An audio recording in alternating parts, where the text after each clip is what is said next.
এরকম একটি নৃশংস হত্যাকাণ্ডের পরে, গণহত্যার পরে আজও পর্যন্ত সেই গণহত্যাকারী শেখ হাসিনার কোন রকমের অনুশোচনা নাই। এই বাংলাদেশ রক্তে রঞ্জিত হয়েছে, এই মানচিত্র রক্তে রঞ্জিত হয়েছে। শহীদের রক্তের উপর দাঁড়িয়ে আমরা বিজয় অর্জন করেছি 5ই আগস্ট। সেখানে রাজনৈতিক পরিচয়ে যদি বিভাজন করি, তাহলে সর্ববৃহৎ অংশটি থাকবে জাতীয়তাবাদী ছাত্র দলের, যুব দলের, বিএনপির অঙ্গ সংগঠনের 6.5 বেশি।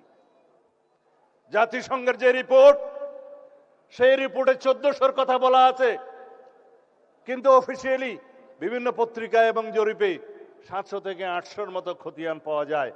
বাকিগুলো গেল কোথায়?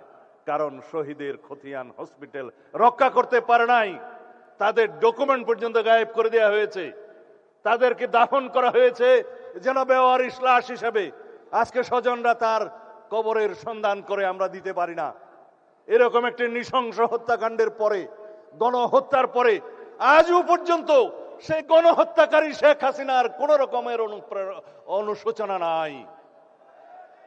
তারা জুলাই যোদ্ধাদেরকে অপরাধী হিসেবে তকমা দিচ্ছে। বাংলাদেশের এই গণ অভ্যুত্থানকে তারা বলছে একটা জঙ্গি তকমা দিচ্ছে। বাংলাদেশে নাকি জঙ্গিবাদের মধ্য দিয়ে তাদের রাষ্ট্র ক্ষমতা ছিনিয়ে নেওয়া হয়েছে। এর চাইতে লজ্জাস করার কিছু নেই।